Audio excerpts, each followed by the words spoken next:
Leader, cheerleader, right? Encourage them. I think dito na pumapasok yung being present in their lives. milestones. Like being present in their lives.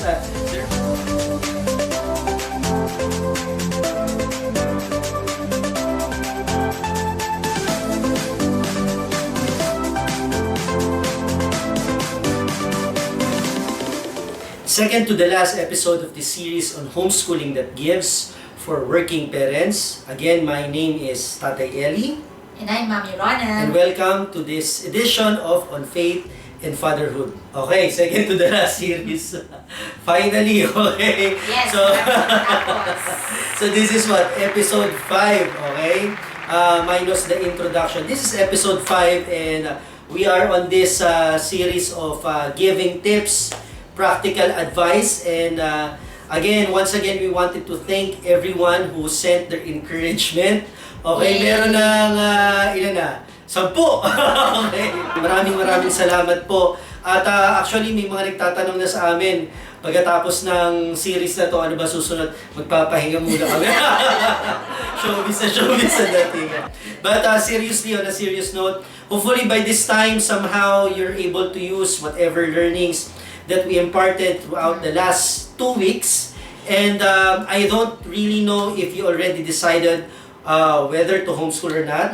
But nevertheless, or maybe they're already homeschooling and you know, you're really still juggling homeschooling and working at the same time. For today, we will be completing the acronym G.I.V.E.S. Yes. Alright, so far, just a quick review. We have been discussing letters G, I, and V for the past 2 weeks, okay? So G stands for set goals, okay? I stands for integrating subjects. And V, last time around. Yeah, my V, favorite. okay. Focus on values. One whole episode we devoted just discussing on that point, which is focusing on values. Yes. Letter E and letter S. So we go straight ahead. Okay, so E stands for enhancing the strengths of your child. enhancing the strengths of your child. This is the 4th practical tip for working parents so that you can make working and homeschooling coexist. Okay? Ano ba ibig sabihin na itong enhancing the strength of your child? You have any idea? Yeah, So what because is this? I think, I'm not sure if you will agree with me, but, you know, society has been telling us to, you know, try to be good at everything. But I've also read in one book that those people who try to be good at everything end up not being great at anything. Yeah, so in other words, it is my belief, it is my humble belief, and I don't know if you will agree with me, right? But it is my humble belief that if you try to be, you know, sort of a jack of all trades, you know, trying to, you know, cover everything. I'm good at music, I'm good at arts, I'm good at, you know, almost everything. Parang may kilala ako. It actually leads to mediocrity. You tend to be, you know, just a little bit of everything, right? We are created to really have a specialty. Parang parang dish lang yan, parang sa restaurant. You will have your specialty, you will have your expertise, you will have your strength, which is really very natural for you. You don't have to be taught, or maybe you just need to harness it a bit, but it's really your natural wiring because it is your strength. You're born with it. And what we do as parents for children like that, and we ourselves when we were still children, is for our parents and for the environment to really harness those natural gifting that we're saying. But it could also be a possibility. This is not to say that we don't believe that there are people who are multi-talented. Yes, of course, yeah, okay? there are multi-skilled, yeah, multi-talented maybe people. But the point here is that you are working. Yes. Okay, so now you're trying to streamline your activities, streamline your schedules, at pagkasyahin yung oras na meron ka so as to focus on your children. The question now is, how do you enhance the strength of your child? As a parent, do you know the strength of your child? I think that's crucial. For the parents to know, for them to, you know, really find out and be very keen in knowing what are the strengths Right. of their child or their children. We're hoping na through these 5 points, these 5 pointers that we will be giving you and that we ourselves, di ba, practiced in our homeschooling journey, you would be able to know ano ba yung strength ng child mo. So, handa ka na ba? Yes. Ready na? Okay. So, 5 points. The first pointer is that you have to acknowledge that your children have gifts. Yes. Right? Do not think na walang gifts yung anak mo. Okay? Primarily, for the reason that God created them. We as human beings, we all have our natural gifts. Right. We all have our natural abilities. We all have our natural talents. Maybe it's just a matter of, acknowledging them and Right. discovering them. Right. Those talents. Sometimes Right.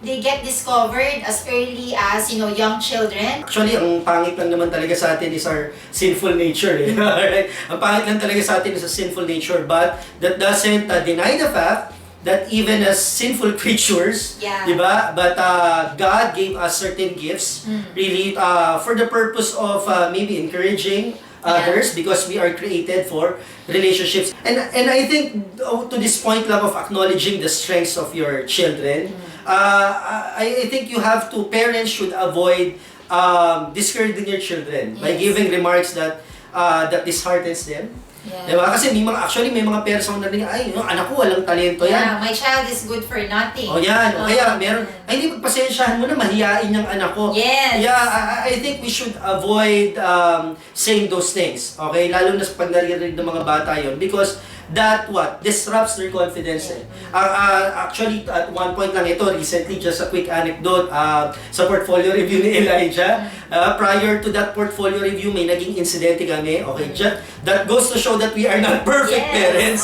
Alright? And because of that incident, parang medyo nasira yung Ang confidence ng niya. bata sa subject ng mathematics. Yes. Although we know that he knows what he's doing, but because of maybe the way I handle things, nasira. So, for parents, I think that you have to acknowledge that your children being creations of God, right? They have gifts. Yes. Number 2, okay? Yung pinupoint out mo kanina, Yeah. help them uncover these gifts. I mentioned earlier that it all starts with, the parents discovering these talents, these hidden skills, these hidden abilities of your children. But how will you know that your children have them Right. if you don't, intentionally spend time with them? To me, it is my humble belief that the more time you invest in your children, the more time you spend time with them, the bigger the chance of, you discovering some of these hidden talents, some of these hidden or untapped potentials of your children. I've heard this from some parents wherein the yaya, for example, would say that, "Uy ma'am, yung anak nyo, marunong pa ng kumanta." O talaga, alam mo yun, it's the yaya who discovers it rather than you, the mother. Bottom line is have a close relationship with your children. Do not be a foreigner to them, okay? Do not be an alien to them, Do not okay? be others. Do not be others to them. Have a close relationship and you will help them, okay? Uncover these gifts. So, number 3, okay? Ano yung number 3? Allow them to engage in activities according to their interest, okay? Ito yung common mistake ng maraming magulang. They're just imposing to their children. Magpiano ka, mag-taekwondo ka, magganito ka, magganito ka, dapat may ganito ka. Actually, may mga parents kaya ako na-encounter parang in 1 week. Diba? In 1 week parang... Monday, taekwondo. Tuesday, basketball. Right. Thursday, tennis. Right. Lahat na. Right. Ay, there's no problem with Yeah, that, yeah, right? yeah. Yeah, that's okay also. Walang problema if the kids are interested. Pero actually, yung mga bata, minsan, hindi naman talaga sila interesado with what you're doing. At pag tinanong mo, why are you in this kind of program? Because my mom said so. Because my father said so. At kailangan ko itong gawin kasi sabi ng mga magulang ko. No, you give them a certain degree of control in choosing. Elijah started with doing taekwondo. Yes. Right? But siguro after mga 20 sessions, close to that, sabi niya sa akin, "Tatay, I don't like taekwondo anymore." Because I think you finished the entire... Yung two, parang enroll the tas trainings. enroll. Yeah, and then when we were about to enroll him again, Ayaw we asked niya. him. And by the way, every time we enroll our children, we ask them. We ask them. We ask them, do you, for example, the piano, we would ask him, do you still want to enroll in piano? So for this specific example that my husband is citing, this is for taekwondo. And then he did say to us that he prefers to do something else. Right. So hindi na namin siya pinilit. And I think etong by giving kahit them frustration. Sometimes kasi as parents, yung mga frustration natin, we want our children to be the one to excel in those areas. Kasi frustration ko talagang maging singer eh. So pwede bang mag-aral kang mag-vocaler, voice lessons ka. Voice lessons ka. Talagang frustration kong maging artista. So pwede bang lahat na lang ng mga, yung ipapa-audition ng mga bata.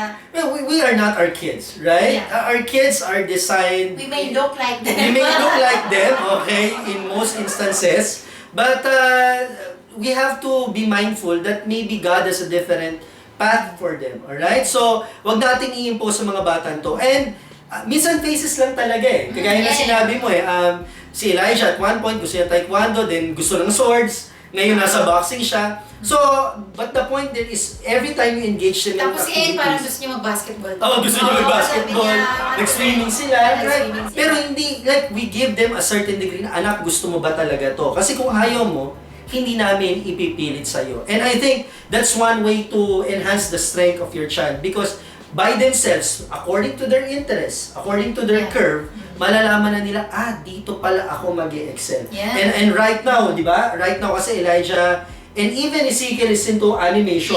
But 3 years ago, none of us have thought na, ito pala yung skill niya, ito yung talent niya. Acknowledge, di ba? Help them uncover. Tapos, allow them to exercise a certain degree of control. So ngayon, medyo nakikita-kita mo ng interest, yung strength niya. Give them enough opportunity, ample opportunity to maximize their strength. What do I mean by that? Okay, eto medyo may cost ng konti. Right?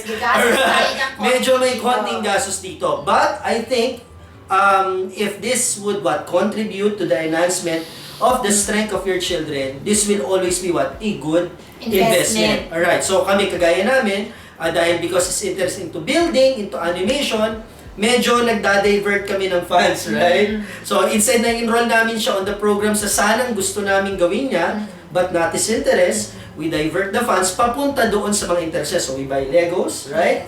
We buy experiments. Meron namang mga sale. Right. So abangan mo yan. So inaabangan namin yan. Abangers kami sa mga sale for Lego. Right. So like I would customize it in such a way na bibili ako ng mga projects na robotics, right? Kasi nandun yung interest nung bata. Sometimes, di ba, they receive, gifts also, like sometimes in the form of money during Christmas, during their birthday, then maybe you can also allocate those money or funds rather than buy, useless stuff na eventually masisira lang or hindi naman talaga mapapakinabangan, why not also use that opportunity to influence your children? Why don't we just, save this for a little bit longer and then maybe we can buy a bigger, Lego box and be able to come up with or build bigger structures, for example, rather than, spend that money right away only to buy a small Lego character, for example. So now that they're doing what is in accordance with their interests, they're doing something that they are somehow may potential to be good at, right? Yeah. Last one is support them, right? Be their cheerleader, right? Encourage them. I think dito na pumapasok yung being present in their milestones, right? Being present in their lives. There was this one instance na yung dalawang bata actually, di ba? Sumali sa parang treta competition. Treta competition ng Pokemon, right? Treta competition ng Pokemon and we have to be there sa arcade and I think there were 2 beses pa that Elijah asked me to sign up. So just imagine, naglalaro ako na Pokemon sa arcade because I wanted to cheer for my children. How would enhancing the strength of your children, in accordance, premised on the pointers that we gave, help you as working parents? Yeah, well, we have have to go back to the anchors, right? Right. I remember one of the anchors, which is really, raising independent learners. Right, So if right. we're able to discover the true giftings of our children, their natural wirings, their strengths, then we will be, supporting them into becoming independent learners. Right. Because, if you're having fun with what you're doing, if you like what you're doing, then most probably you will, really pour out your energy, your attention, your focus into that. Giving them a certain degree of control to choose Yes. what interests them, right? What's their passion, right? This also would contribute to raising independent learners. I think we shared this at one point na sinabi natin, we gave them a certain degree of control to build their confidence. And number two, it also would help parents, working parents, because at this point you can customize the learning in accordance to their strength. And as you customize the learning, it will be what? It will result a good use of your time. You would be a steward, right? Yeah. Good steward of your time, of the time that you have. You will be efficient in the use of your time. Kasi alam mo na okay, eto siya, etong strength niya, so dito ako magpo-focus. Maraming parents, gusto ko lawyer, gusto ko doktor, gusto ko engineer. Paano kung kunwari ang strength nila is into carpentry? Yes. Is into farming. Yun talaga, they were designed for that. Diba? Yeah, but what's wrong with carpentry? Walang wrong masama. with farming, right? That's why we're trying to, I think itong COVID-19 pandemic na to, if there's anything that may positive that came out from it, it made people realize na yung mga professions na mga importante, hindi lang doktor, lawyer, right? Doctors sorry, hindi lang lawyers or engineers. Frontliners. But aside from doctors, the farmers, right? If they stopped farming, then we won't have anything on our table to eat, right? Right. So, now you're raising learners na in accordance to their giftings. Yung mga anak natin, nag-exist yan dito sa mundo na may purpose, alright? Yeah, they have a calling. They have a calling. And parents, as parents, isa sa mga duty natin is to lead them to that calling. E stands for enhance the strengths of your child. So S, okay, eto na ngayon. Eto na. With all the learnings, This is where the rubber meets the road. Set goals, okay? Brother, sister, parang okay, kaya. Integrate subjects, Pwede naman. Pwede, pero parang kailangan ko maging creative. Focus on values. Nako, pati pala ako, merong part na kailangan gawin because I cannot pass on. What I don't have. I don't know, parang yung values sa akin nagsisimula. Tapos sinamahan mo pa ng enhancing the strength of your child. Teka lang, parang maling series ata itong napuntahan namin. Akala namin itong series na to will make it easy for us to adjust yung working at homeschooling. Pero parang ang hirap, ang dami. Okay, kasi ito na yung panghuli. Okay? Di naman namin sinabing madali talaga. Yeah, let's not sugarcoat it.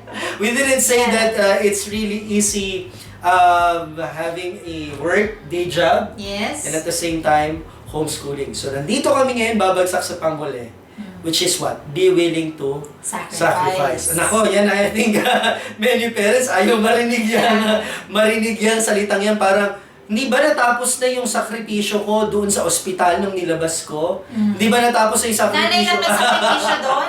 Yung tatay na nagbayad din. Alright, so, ano ba dapat yung mga key pointers dito ng willingness to sacrifice? Okay, parents, Yes. this is a mindset, alright? Yeah, real talk tayo, real talk. to. Of course, any and every commitment will require sacrifice, okay? Lahat po ng commitment, ng devotion, ay may cost. Okay? Bago mo naman enjoy yung isang fruit, for example, kailangan mo munang itanim, di ba? Kailangan mo munang diligan, kailangan mo munang alagaan so that it will grow into a tree and then eventually will be able to harvest the fruit. Alright. So on this point, be willing to sacrifice. Ano ba yung mga pwede nating i-share sa kanila na of course, pre-practice din natin sa ating pamilya. Okay. It's not easy. So number one, understand that homeschooling requires work. Okay, we just have to be clear on that. Yeah. Kasi parang ngayon, ang daming nag-i-explore ng homeschooling out of the desire to be convenienced. Yeah. Tama ba? Yeah, convenience. Convenient. Parang, okay, hindi, gusto ko mag-homeschooling kasi unang-una, hindi mahahawa yung anak ko sa COVID, tapos hindi na siya kailangan bumahi pa.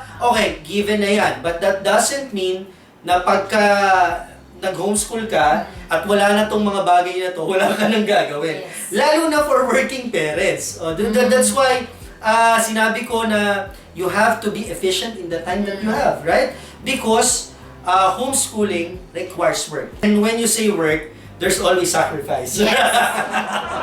Because that's part of our curse, right? Alright, so now that you decided to homeschool or you're now into homeschooling, be mindful that homeschool now becomes your priority. Alright? Kaya I think at one point, di ba sinabi natin, you have to streamline your activities. This is not a question of, okay, I have a schedule, where would I fit in homeschooling? You have to create time, you have to make time. Okay, sa atin, yung practice natin. There would be times that I would be waking up very early in the morning. Okay? Yeah, he does wake up very early. Tapos minsan... Tapos, ang ingay niya. minsan, like you stay up late. Like, any free time that I have, I really make it a point to use it, okay, productively, okay? Yes. Lunch times can be devoted to doing Skype calls. Buti lang may Zoom na ngayon, alright? It's part of the sacrifice. At sinabi natin at one point that you have to, give up certain hobbies, right? Yeah. That also means, giving up some certain privileges, right? In exchange of, giving the time for your children. Right, okay. So now that you are now aware that it requires work, okay? You are now aware that homeschooling is now your priority at meron kang mga trade-offs na gagawin, right? There will be really trade-offs, okay? Hindi naman pwedeng, ano ba yung kasabihan? You cannot have your cake and eat it too? Yes. Tama ba yung application ko? Alright, there will be really trade-offs. And if you are a career person, dahil nga may work ka, you have to accept that part of the trade-offs would be what? Passing up on career opportunities, right? Maybe some career opportunities. Yes. So I know of some, working parents who needed to do several travels, out of town. But that's one of the beauties of homeschooling, because if you can afford to bring your children with you, then they don't have to absent themselves from school, right? But there are careers who are really very demanding in the words of time and energy. Let's say, do something more to be promoted or to advance in the career, okay?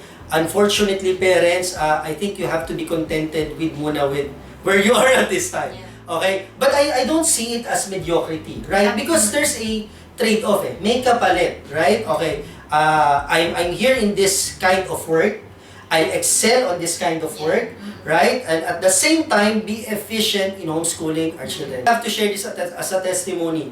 Ako, personally, I gave up on certain opportunities for trainings. Yeah, okay, promotion. That might lead for promotion or career advancement.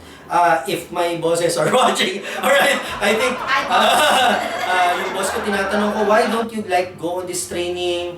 Attend mo to while you're still young, and this could open up opportunities for you.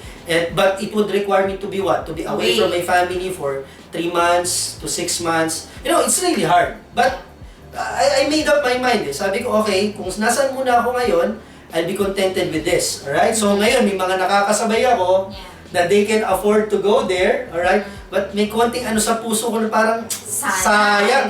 Sana ako din. Difference between job and a calling. Right. Which one is your job and which one is your calling? Right. I guess in this episode or in this topic of homeschooling for working parents, we're really tackling both the job and the calling. Your job is your day job, being working parents, but your calling is really to raise your children and help them in their homeschooling journey. So I think whether you're working or you're a homemaker, right? As long as may anak ka, it now becomes your calling to be a parent, a faithful parent to your children. Okay. Now, itong willingness to sacrifice, being willing to sacrifice, would this help working parents? Knowing that they must be willing to sacrifice, how would this help working parents? Sakripisyo yan. sakripisyo yun, brother. Paano ako matutulungan ng alam ko na may sakripisyo? Okay. This is how it will help working parents. Knowing that you have to sacrifice will give you the mental and emotional toughness that you need. Pampatibay. Pampatibay, no? Oo, batak na batak ka. Higit pa sa gatas na bear. Okay. Wala endorsement.